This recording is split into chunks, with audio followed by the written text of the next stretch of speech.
దేవుని నామానికి వందనాలు. మీ అందరికి కూడా దేవుని నామమున శుభములను తెలియజేస్తుంటున్నా. మీ అందరికి కూడా శుభము కలుగునుగాక. ఈ యొక్క సమయమందు యేసును గూర్చినటువంటి ఆ యొక్క దేవుడు మన కొరకు కార్చిన ఆ రక్తమును గూర్చినటువంటి విషయములను మనము తెలుసుకుందాం. యేసు రక్తము ఏం చేస్తుంది? ప్రతి పాపము నుండి ఎలా విడిపిస్తుంది? ఎక్కడుందా మాట? 1 యోహాను పత్రికకు ఒకసారి వెళ్దామండి. అందరూ దయచేసి బైబిల్ తీసి చూడవలసిందిగా మనవి చేస్తూ ఉంటున్నాం. 1 యోహాను పత్రిక 1వ అధ్యాయం 7వ వచనం. అయితే ఆయన వెలుగులో నున్న ప్రకారము మనమును వెలుగులో నడచిన ఎడల మనము అన్యోన్య సహవాసము గలవారమయ్యుందుము. అప్పుడు ఆయన కుమారుడైన యేసు రక్తము ప్రతి పాపము నుండి మనలను పవిత్రులనుగా చేయును. ఏమండి, ఈ మాట రాసేటప్పుడు అప్పుడేదో అక్కడ రక్తము ఉన్నట్టు, ఏమండి యేసు రక్తము అక్కడేదో పెట్టినట్టు, ఆ రక్తం అందరిని పవిత్రులుగా చేసినట్టుగా ఏమండి కనిపిస్తూ ఉంటుంది.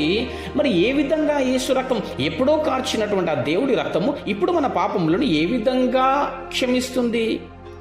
ఏ విధంగా తన రక్తము మనలను పవిత్రులుగా చేస్తుంది? అనేకులు అడుగుతున్నటువంటి ప్రశ్న కూడా ఇదే. చాలామంది, ఎప్పుడో కార్చిన రక్తము నన్ను ఎలా క్షమిస్తుంది? నాకు పుట్టిన వారిని ఎలా క్షమిస్తుంది? నా వెనుక వస్తున్నటువంటి తరాలను ఎప్పుడో కార్చిన రక్తము ఎట్లా క్షమిస్తుందండి అనేటటువంటి ఈ విషయములను నీవు తెలుసుకొనవలసిన అవసరత ఉన్నది.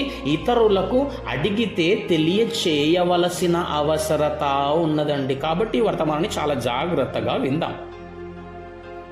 ఈ వర్తమానము నీకు తెలిస్తేనే కదండి నీ పిల్లలకు చెప్పగలుగుతావు, నీ తరములకు నువ్వు దాన్ని చెప్పగలుగుతావు, దాన్ని నువ్వు అట్టి విధంగా స్ప్రెడ్ చేయగలుగుతావు.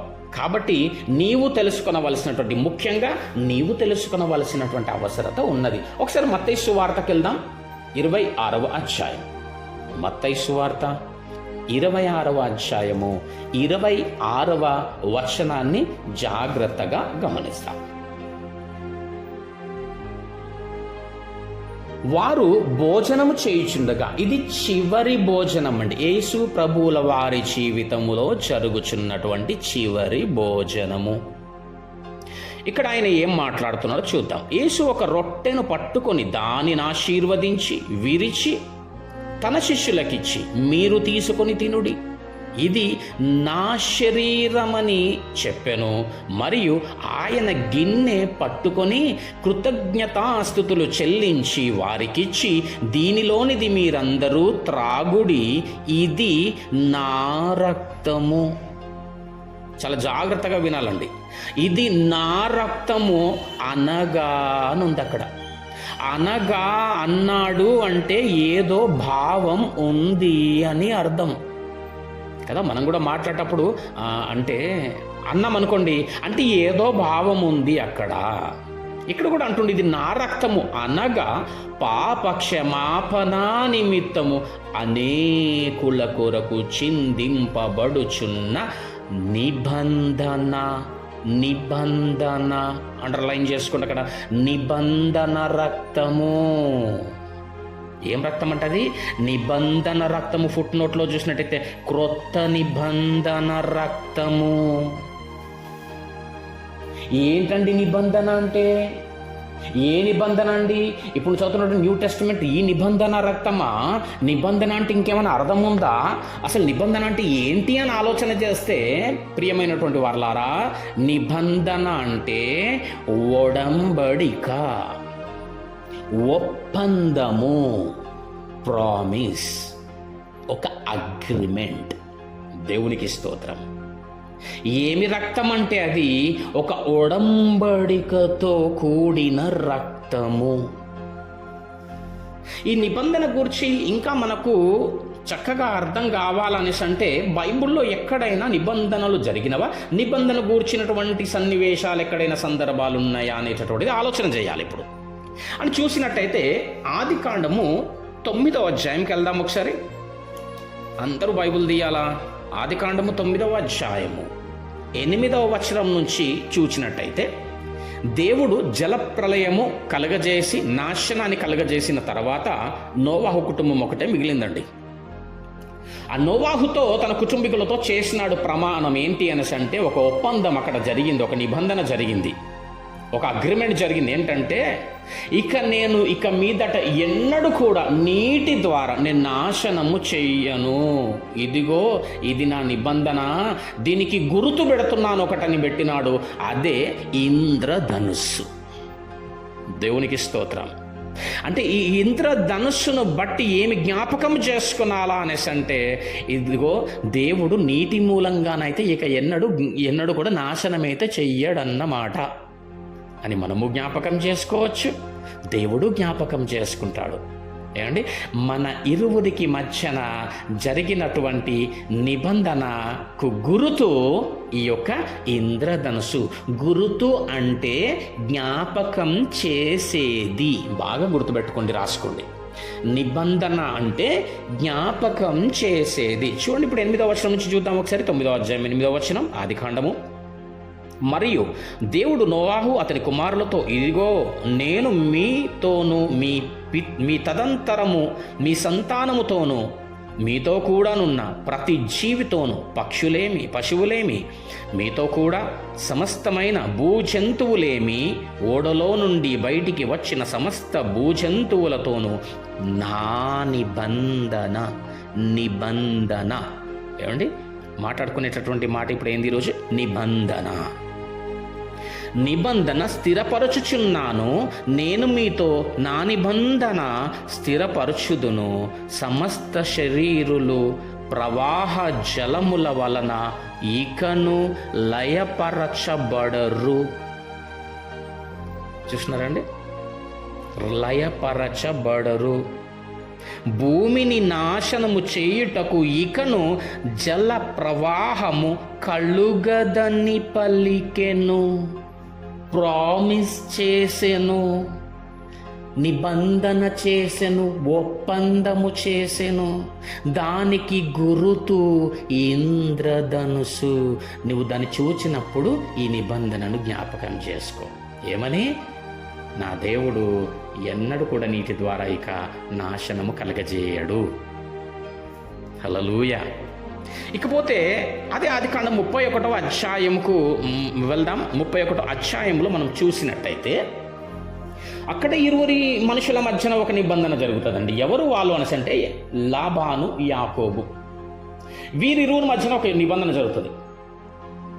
యాకోబు ఏం చేస్తాడంటే తన ఇద్దరు భార్యలను, అనగా లాబాను యొక్క కూతులను, ఇద్దరు భార్యలను, జంతువులను అన్నిటిని తీసుకొని, సామాగ్రిని అంతా తీసుకొని చెప్పబెట్టకుండా వెళ్ళిపోతాడు. దానితో లాబానుకు బహుకోపము వచ్చి ఎక్కడ కనబెడితే అక్కడ చంపేస్తానని ఆ కోపముతో తను వెళ్తాడు. వెళ్తూ ఉండగా ఒక కొండ పైన ఒక రాత్రికాల సమయమందు స్వప్నమందు దేవుడు ఈ లాబానుతో మాట్లాడతాడు దర్శించి. ఏ లాబాను, ఎక్కడికి వెళ్తున్నావు? చూడు ప్రభువా, యాకోబు ఇదిగో నాకు చెప్పకుండా నా కుమార్తెలను తీసుకొని ఎక్కడికి వెళ్ళినాడో ఏమో, కనబడితే నేను చంపేయడానికి వెళ్ళినా అన్నప్పుడు దేవుడు అక్కడ ఏం మాట్లాడతాడంటే, లాబాను, నీవు యాకోబుతో కలిసినప్పుడు మేలైనా కీడైనా కానీ నువ్వు అతనితో మాట్లాడొద్దు. చూద్దాం ఒకసారి 31వ అధ్యాయం 24వ వచనం చూడండి ఒకసారి. 24వ వచనం. ఆ రాత్రి స్వప్నమందు దేవుడు సిరియావాడైన లాబాను నొద్దకు వచ్చి, నీవు యాకోబుతో మంచిగాని చెడ్డగాని పలుకకుము, జాగ్రత్త సుమి అని అతనితో చెప్పాను. అతను నావాడు లాబాను. హల్లెలూయా. ఏమండి, ఇంకా చేసేదేమి లేక లాబాను గారు యాకోబు కలిసినప్పుడు ఎదురుపడ్డప్పుడు చూడండి ఏ విధంగా మాట్లాడుతున్నాడో చూడండి. చూడు యాకోబు, జరిగిందేదో జరిగిపోయింది, సరే మన ఇద్దరము ఒక ఒప్పందం చేసుకుందాం, ఒక 2 షరతులు నీతో. ఏంటి అనేసి అంటే ఏం చెప్తాడు అనేసి అంటే, నా కూతుళ్ళను మంచిగా చూసుకో, నా కూతుళ్ళను కాక ఇతర స్త్రీల జోలికి వెళ్ళకు, అంతే నాకు కావాల్సింది అని ఒక ఒప్పందం జరుగుతుంది. ఆ ఒప్పంద విషయంలో ఏమి జరిగిందో కూడా మనం చూద్దాం ఒకసారి. 44వ వచనం నుంచి. రైట్. కావున నేనును నీవును నిబంధన చేసుకుందాము రమ్ము, అది నాకును నీకును మధ్య సాక్షిగా ఉండునని యాకోబుతో ఉత్తరమియ్యగా, యాకోబు ఒక రాయి తీసుకొని దానిని స్తంభముగా నిలువబెట్టెను. ఏమన్నాడు లాబాను? ఒక నిబంధన చేసుకొందము రమ్ము. నిబంధన కదా, నిబంధన అర్థం కావడానికి చెప్తా ఉన్నాను. అప్పుడు అంటా ఉంటున్నాడు, ఒక రాయిని తీసుకొని దానిని స్తంభముగా నిలువబెట్టెను. మరియు యాకోబు రాళ్ళు కూర్చుడని తన బంధువులతో చెప్పెను. వారు రాళ్ళు తెచ్చి కుప్ప వేసిరి. అక్కడ వారు ఆ కుప్ప యొద్ద చక్కగా భోజనము చేసిరి.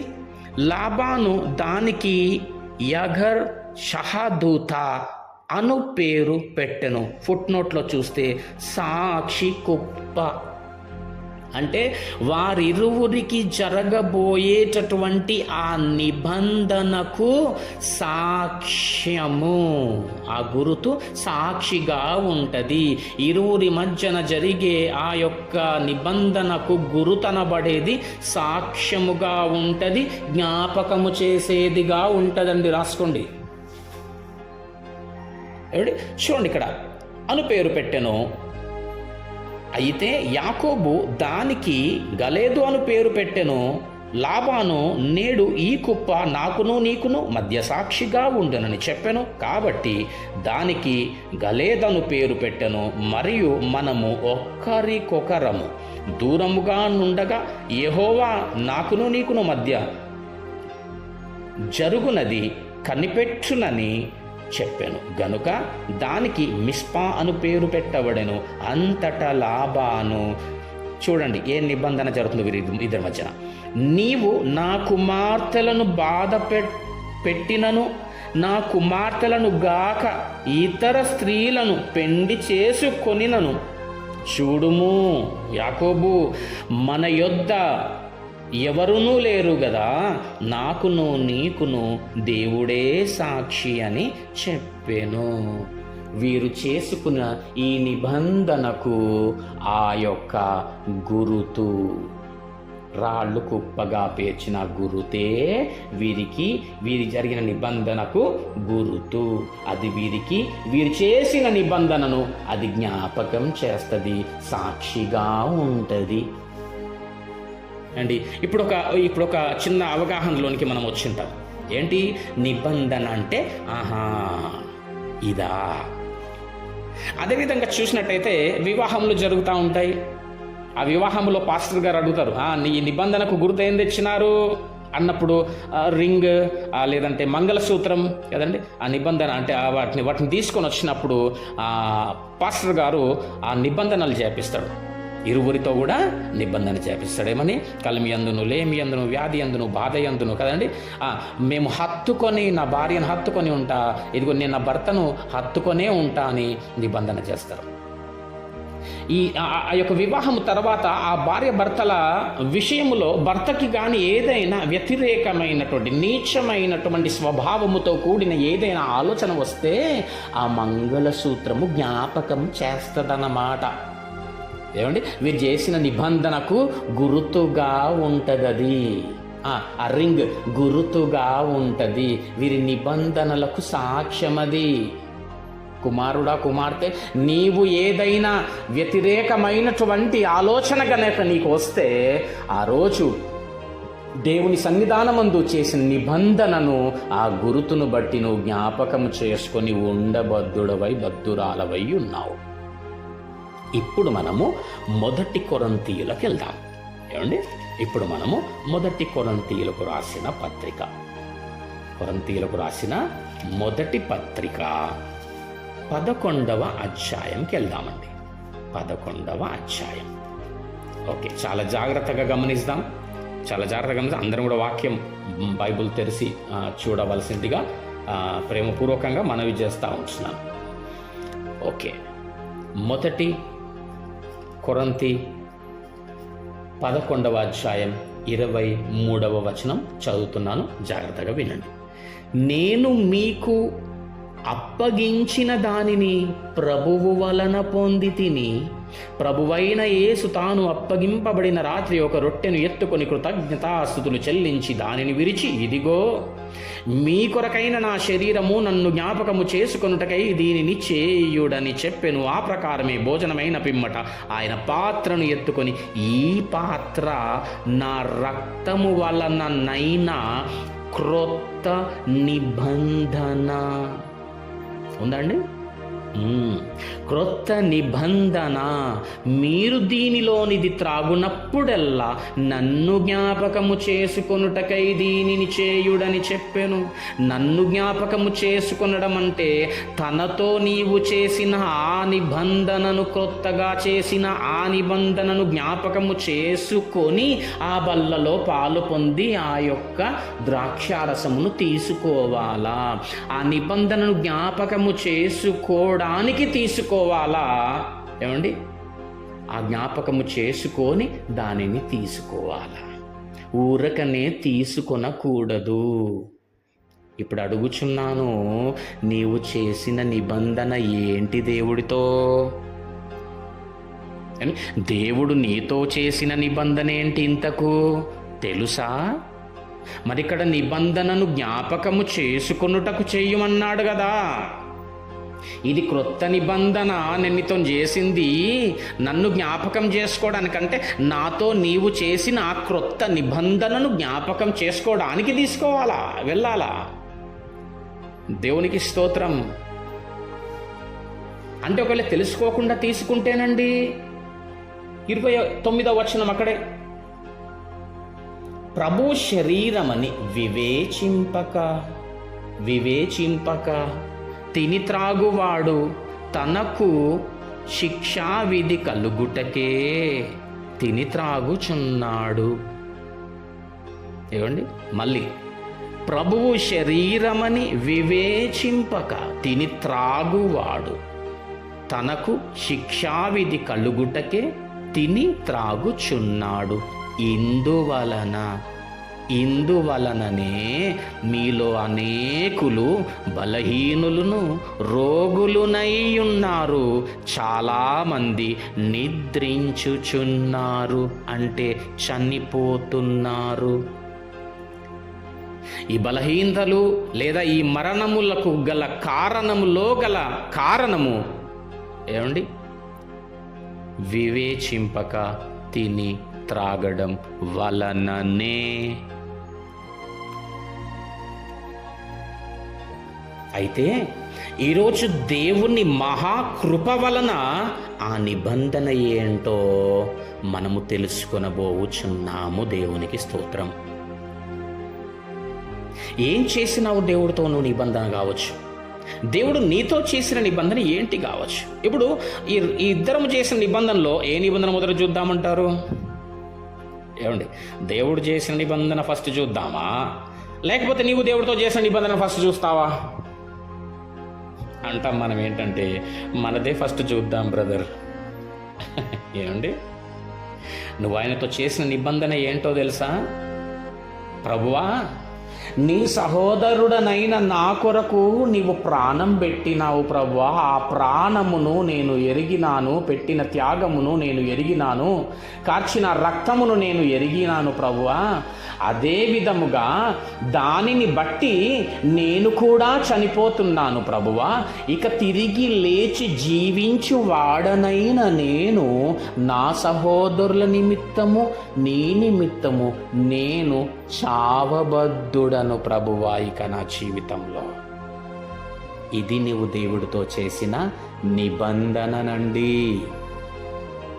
నా కొరకు నీవు ఏ విధంగానైతే చనిపోయినావో నేను కూడా నాయన నీ నామందు చనిపోతున్నాను. ఏ విధంగా చనిపోతున్నాం బ్రదర్? బాప్తిజమము ద్వారా. బ్యాప్టిజం అంటే ముంచుట అనే అర్థం ఇస్తుంది. ఎప్పుడైతే నువ్వు నీటిలో దేవుని నామందు నువ్వు ఎప్పుడైతే మునుగుతావో నువ్వు సమాధికి సాదృశ్యమై ఉన్నది. ఇక లేచినటువంటి నీవు నీటిలో నుంచి ఒక నూతన జీవితమును ప్రారంభించువాడవై ఉన్నావు. అయితే ఎప్పుడు చేసినామండి ఈ నిబంధన అనేసి అంటే మీరందరూ ఈ నిబంధన చేసిన వాళ్ళే. ఎట్లాగో తెలుసా? బాప్తిస్మము ద్వారా నీవు క్రియారూపకంగా దేవుడితో చేసిన నిబంధననండి ఇది. ఎక్కడున్నాదండి అంటారా? మొదటి యోహాను పత్రిక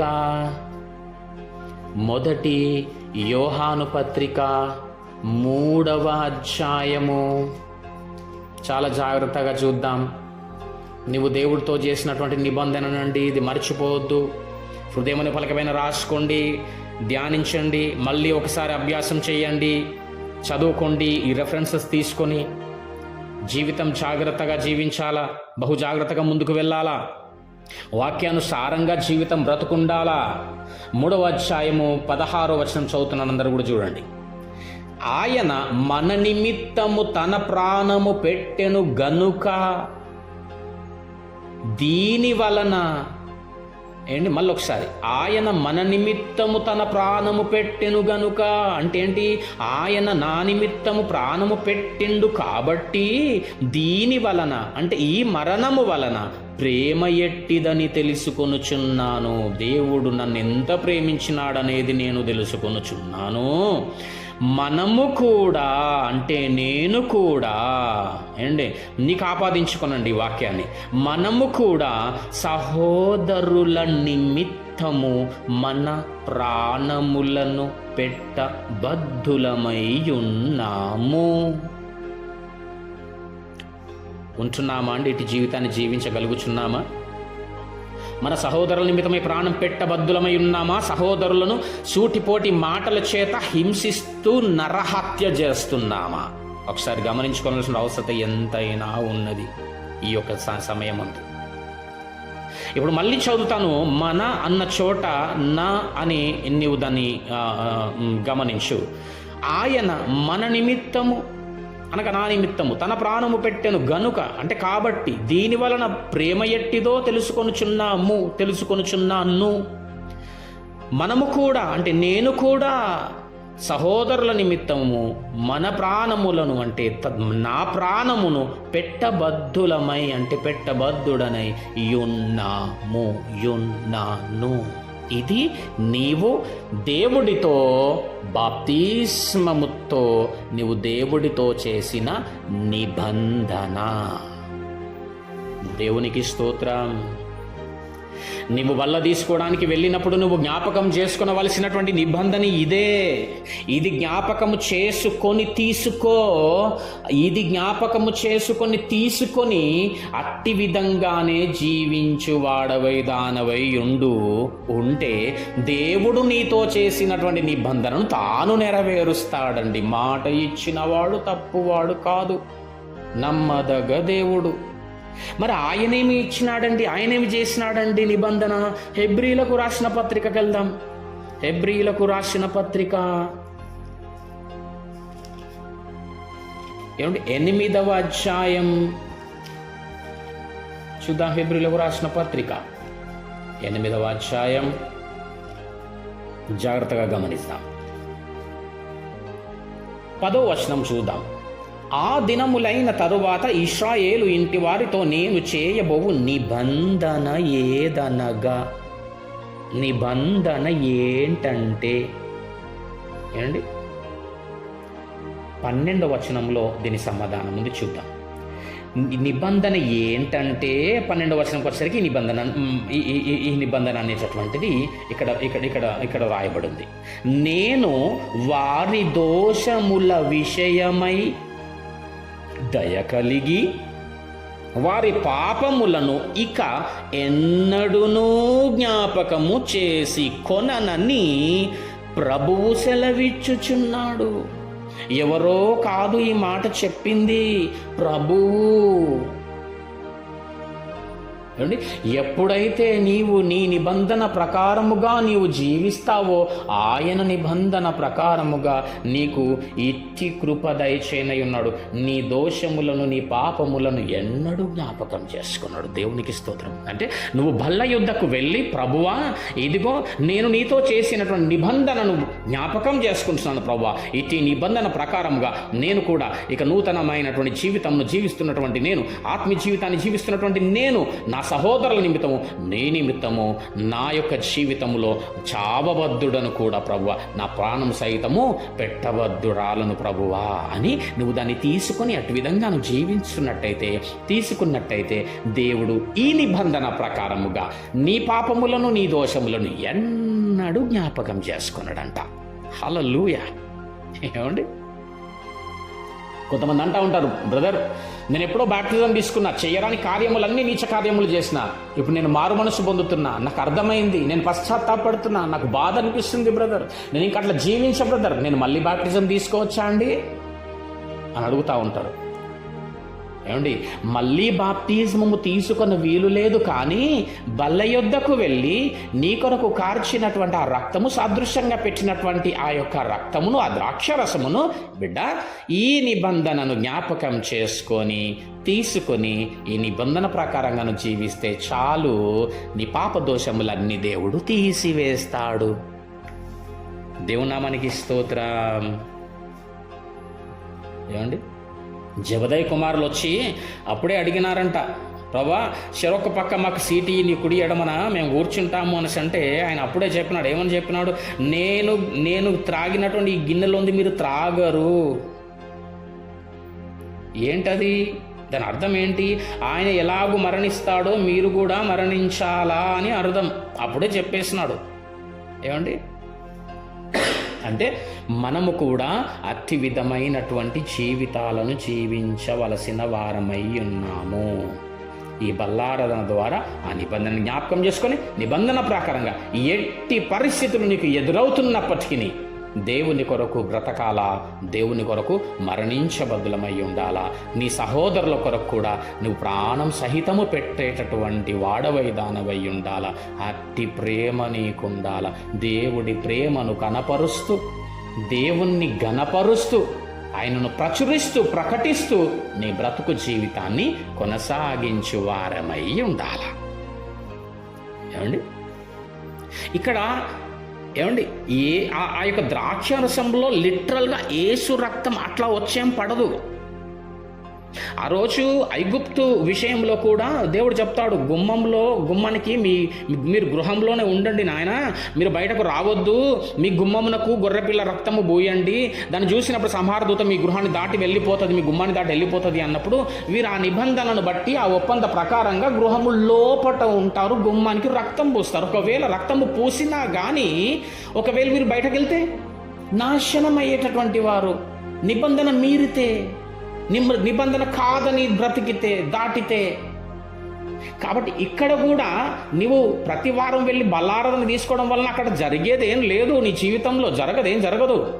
నిబంధన ప్రకారంగా జీవించినప్పుడు నీకు క్షమ, నీకు కనికరం, నీ కట్టి కృప. ఏమండి, లేకపోతే బ్రదర్ శిక్ష. అర్థం చేసుకోండి. గుమ్మాలకు రక్తం పూసినారు, గృహం లోపట ఉన్నారు, ఉండమని చెప్పినాడు, ఉన్నారు. ఆ నిబంధన ప్రకారంగా దేవుడికి వీళ్ళకు జరిగినటువంటి ఆ నిబంధన ప్రకారంగా, ఒప్పంద ప్రకారంగా లోనే ఉన్నారు కాబట్టి బ్రతికిపోయినారు. ఆ రక్తము ఉన్నదని చెప్పేసి, రక్తమైతే ఉంది కదా అని చెప్పేసి బయటకు వెళ్ళిపోతే శిక్షింపబడేటోళ్ళు కదా. ఇది కూడా అలాగేనండి. రహాబు అనే వేశ్య విషయంలో కూడా వేగుల వారు వచ్చి చెప్తారు, ఇదిగో పలానా సమయం అప్పుడు మేము వస్తున్నాం, మరి నీ యొక్క గుమ్మానికి ఎర్రని దారము అట్లా వ్రేలాడదీసుంచు అని చెప్పినారు. మంచిది అన్నది. వీరి ఇరువురు మధ్యలో ఒక ఒప్పందం జరిగిందండి, ఒక నిబంధన జరిగింది. ఆ నిబంధన ప్రకారంగా రహాబు తన కుటుంబం అంతా కూడా గృహంలో ఉన్నారు కాబట్టి వారు రక్షింపబడ్డారు. ఒకవేళ నిబంధనలు మీరి ఆ తాడైతే కట్టమన్నారు కదా, నా దారమైతే కట్టమన్నారు కదా అని కట్టేసేసి దారమైతే ఉంది కదా లేని బయటకు వెళ్తే నాశనం.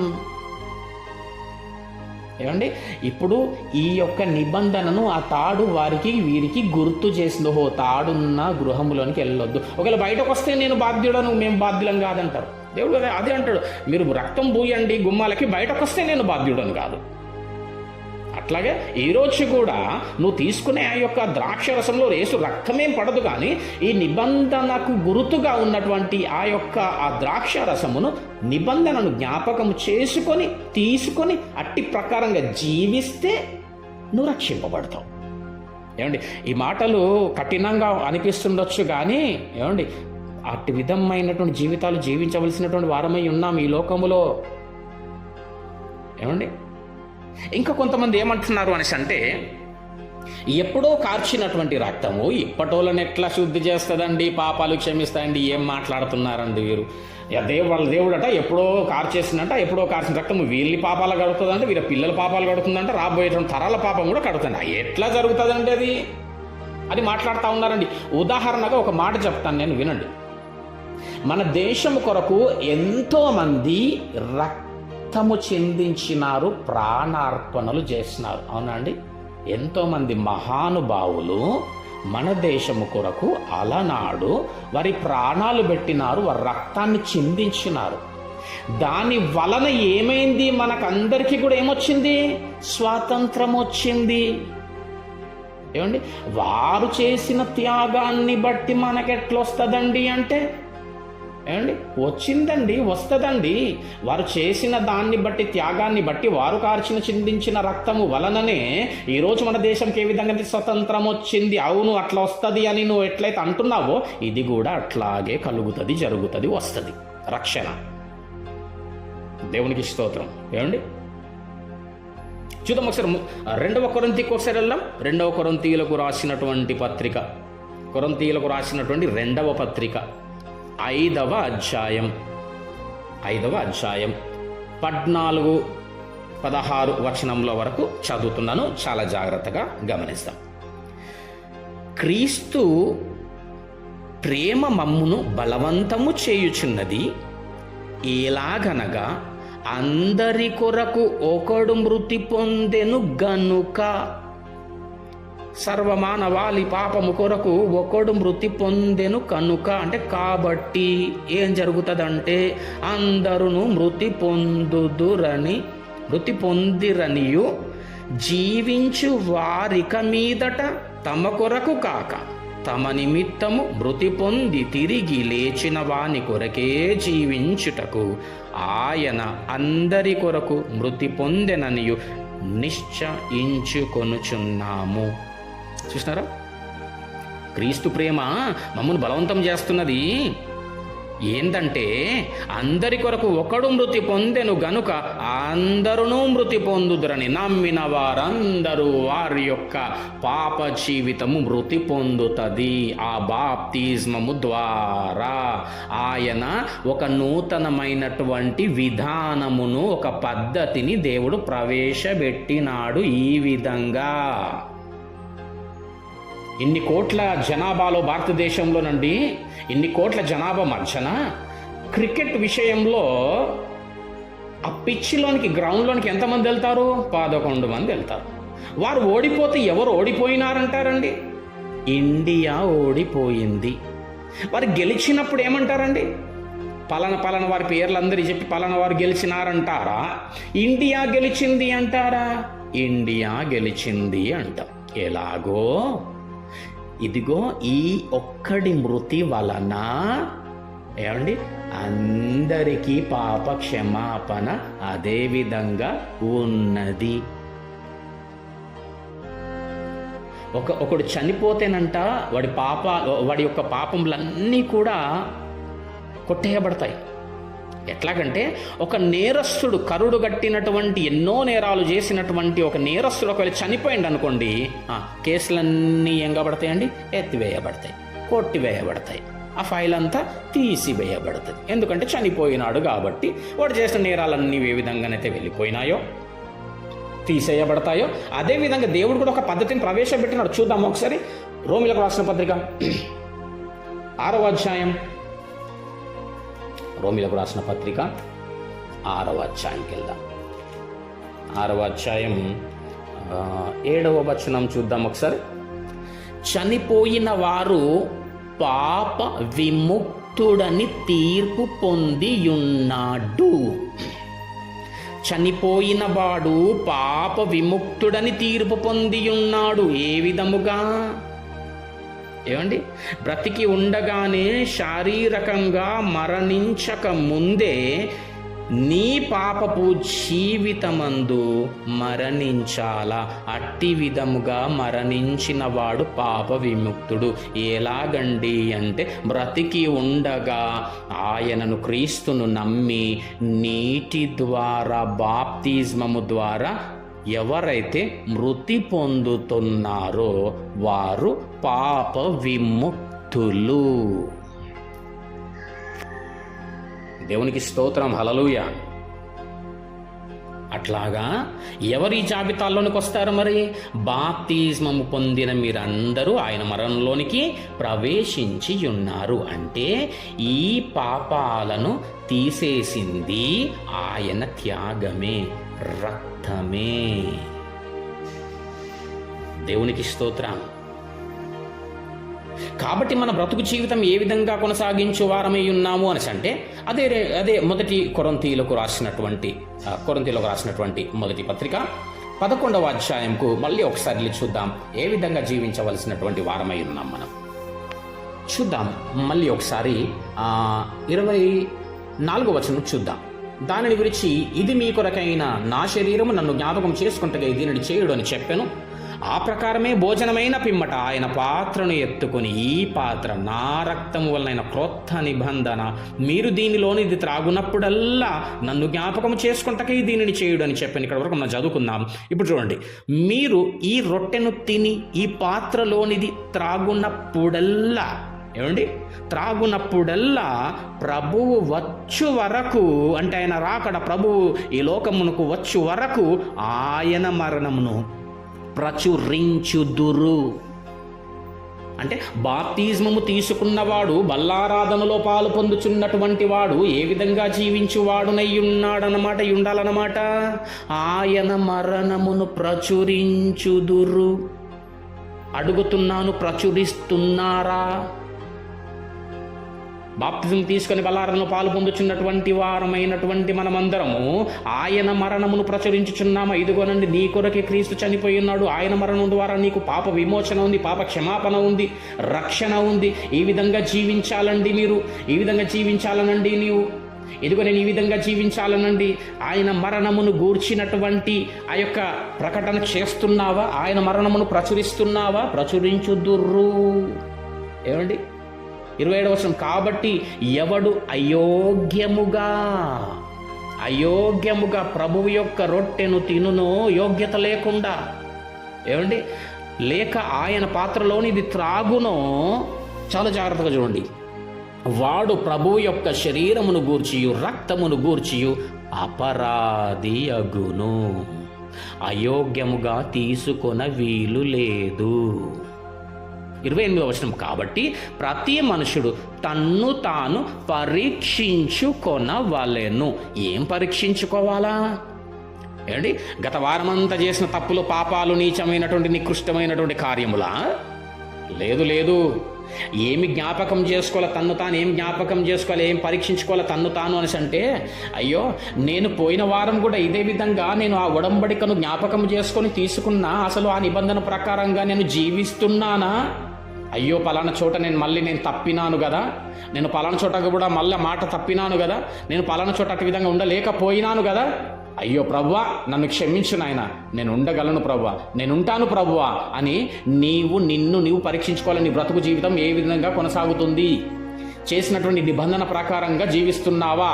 నిన్ను నీవు పరీక్షించుకోవాలా, తనను తాను పరీక్షించుకోనాలా.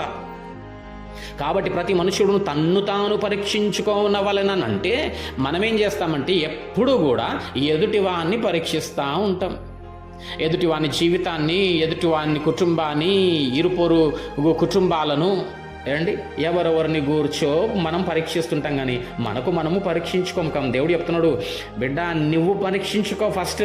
నాతో చేసిన క్రొత్త నిబంధన ప్రకారంగా జీవిస్తున్నావా? పరీక్షించుకొనవలను. అట్లా చేసి ఏదైనా నీకు అక్కడ చెయ్యలేను, అయ్యో నేను తప్పినాను అనిపిస్తే అది జ్ఞాపకం చేసుకొని దేవుణ్ణి ప్రార్థన చేసుకొని ఆ రొట్టెను తిని ఆ పాత్రలోనిది త్రాగవలెను. 29వ వచనం, ప్రభువు శరీరమని వివేచింపక తిని త్రాగువాడు తనకు శిక్షావిధి కలుగుటకే. అట్లా వివేచించకుండా, అట్లా తెలుసుకొనకుండా, యోగ్యత లేకుండా, ఏదో ఆదివారం వచ్చినది కదా, గురువారం వచ్చేసినది కదా, బల్ల ద్రాక్షరసం రొట్టె ఇస్తారు కదా అని చెప్పేసి తొందరగా తయారైపోయి ఆర్భాటంగా వెళ్ళి అదేదో నామమాత్రంగా తీసుకొనకూడదు. అట్లా తిని త్రాగువాడు తనకు శిక్షావిధి కలుగుటకే తిని త్రాగుచున్నాడు. ఇందువలననే మీలో అనేకులు బలహీనులను రోగులనై ఉన్నారు, చాలామంది నిద్రించుచున్నారు. ఏమండి, ఈ దినమున దేవుని కృప వలన నీవు నేను ఈ యొక్క వర్తమానాన్ని తెలుసుకొనగలిగినాం. తెలుసుకున్నటువంటి నీవు జీవించబద్ధుడవై ఉండు. దేవునికి స్తోత్రం. దేవుడు ఇట్టి విధమైనటువంటి నడవడిక, ఇట్టి విధమైనటువంటి తన కృప మనకందరికీ కూడా దయచేయునుగాక. ఈ యొక్క వాక్యము మన ఆత్మ నిమేలు నిమిత్తమై దేవుడు దీవించి ఆశీర్వదించునుగాక. ఇక మిగతా ఇంకా 2 సెషన్స్ అంటే ఇంకా 2 వర్తమానాలు ఇదే దేవుడి యొక్క రక్తంను గూర్చి చెప్పబడడం జరుగుతుంది. అన్నిటినీ కూడా జాగ్రత్తగా వాక్యాలను పరిశీలిస్తూ మీరు గ్రహించాల్సిందిగా, విన్నటువంటి ఈ యొక్క వాక్య ప్రకారంగా గైకొని నడవవలసినటువంటిదిగా ప్రేమపూర్వకంగా మనవి చేస్తున్నాం. దేవుడు మిమ్మల్ని అందరినీ కూడా దీవించి ఆశీర్వదించును గాక. ఆమెన్.